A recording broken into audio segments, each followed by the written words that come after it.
Some people suppose that psychology merely documents and dresses in jargon what people already know. So what else is new? You get paid for using fancy methods to prove what everyone knows? Other place in faith in human intuition buried deep within each and every one of us. There's instinctive, heartfelt awareness that provides, if we allow it to, the most reliable guide, offered Prince Charles. Prince Charles has much company judging from the long list of pop psychologist books on intuitive managing, intuitive training, and intuitive healing. Today's psychological science does document a vast intuitive mind. As we will see, our thinking, memory, and attitudes operate on two levels, consciousness and unconsciousness, with the large part operating automatically off screen. Like jumbo jets, we mostly fly on autopilot. So are we smart enough to listen to the whispers of our inner wisdom, to simply trust the force within, or shall we more often subject our intuitive hunches and spectacle scrutiny? This much seems certain. We often underestimate intuition's perils. My geographical intuition tells me that Reno is east of Los Angeles and Rome is south of New York. Atlanta is east of Detroit, but am I wrong? Wrong and wrong. Modules to come will show that experiments have found people greatly overestimate their lie detection accuracy, their eyewitness recollections and interviewee assessments, their risk predictions, and their stock picking talents. As Nobel Prize winning physicists explain, the first principle is that you must not fool yourself, and you are the easiest person to fool.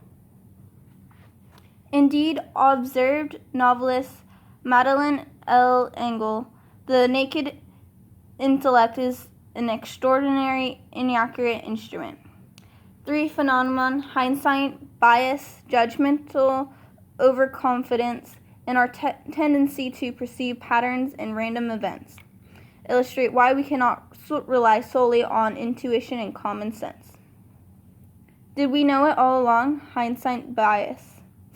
Consider how easy it is to draw the bull's eye after the arrow strikes.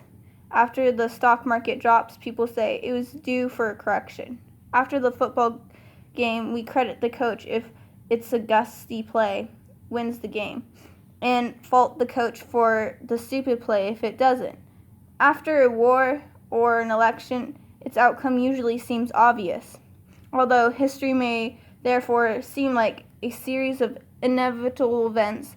The actual future is seldom foreseen.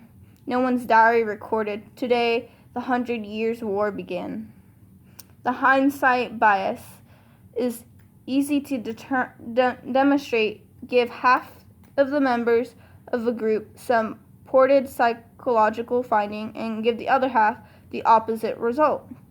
Tell the first group, psychologists have found that separation weakens romantic attraction. And the saying goes, out of sight, out of mind. Ask them to imagine why this might be true.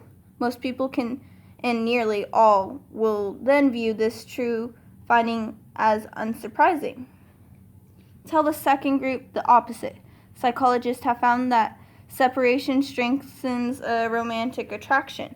As the saying goes, absence makes the heart grow fonder. People will give in this untrue result and can also easily imagine it, and most will also see it as unsurprising. When two opposite findings both seem like common sense, there is a problem. Such errors in recollections and explanations show why we need psychological research. Just asking people how and why they felt or acted as they did can sometimes be misleading, not because common sense is usually wrong, but because common sense more easily describes what has happened and than what will happen. As physicist Niels Bohr reported, prediction is very difficult, especially about the future. Some 100 studies have observed hindsight bias in various countries and among children and adults. Nevertheless, our intuition is often right. As Yogi Berra once said, you can observe a lot by watching, because we're all behavior watchers, and it would be